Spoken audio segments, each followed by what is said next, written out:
I feel like the series as a whole is trying to show you the truth about what it's like living with a disability, which is that you're just like everybody else. Hey guys, it's Kristen, and today we're talking about season 1 of Netflix's new show, Special. Special is a series that's based on the memoir I'm Special and Other Lies We Tell Ourselves by Ryan O'Connell, who also stars, writes, and executive produces this show. He's telling his real-life story as a gay man with cerebral palsy who decides to rewrite his identity. It's kind of this coming-of-age story of him coming to terms with who he is as a person, going after his dream job, going after his own apartment, and just trying to jumpstart this life that he wants. Give me a thumbs up and consider subscribing if you like my videos, and of course drop down in the comments so we can talk about Special together. Let's start off with the good. First of all, I think it's pretty incredible that Ryan O'Connell was able to write a show about his own experience as a gay man with cerebral palsy. Realistically, you don't see very many projects led by people with disabilities, and you especially don't see them being played by someone who actually has that disability. So kudos to Ryan O'Connell for getting this project off the ground.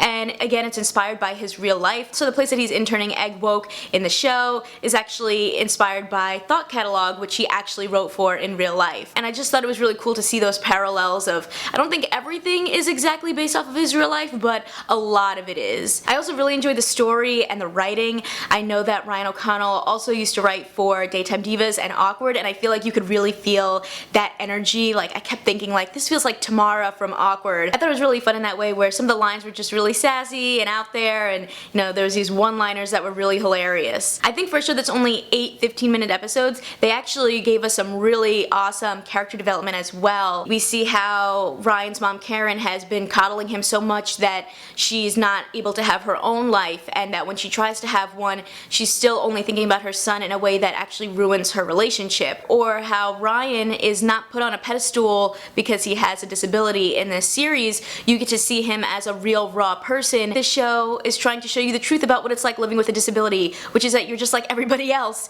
Sometimes you're a jerk, sometimes you're having a good day, you have insecurities, sometimes you're an asshole. And I think that he originally, at the beginning of this season, was letting his disability hold him back. And I think over time Ryan kind of learns that nobody really cares or is thinking as deeply about your own issues as you are, It doesn't really faze anybody when it turns out that he has cerebral palsy. Poonam Patel plays Kim, and she definitely was my favorite part of the whole show. I thought that she was so much fun. She had like this loud, energetic personality, and she was all about body positivity, and she's a really great writer. I don't know if you guys are familiar with her, but I've loved Poonam Patel since Kevin from Work. She is just so much fun, and I would love to see her star in her own project one day because I just think that she is a star. While I enjoyed this show and the message and the humor, I do think that 15-minute episodes was not necessarily long enough. At times, some of the episodes felt a bit anticlimactic because we got through them so quickly, and I was like, wait, what happened in that episode? Okay, that was really fast. And when we got to like the season finale, I didn't realize that was the last episode. You see this conflict between Ryan and his mom,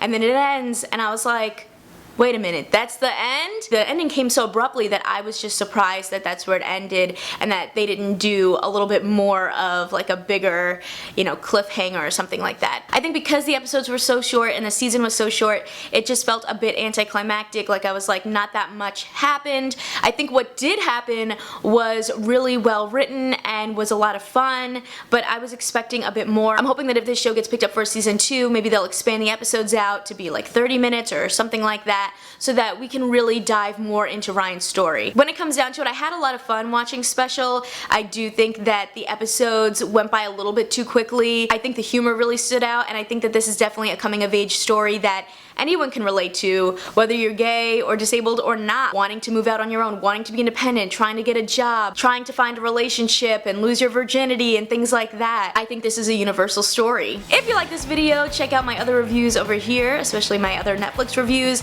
and drop down in the comments to continue the conversation. I can't wait to hear what you guys thought about Special. See ya!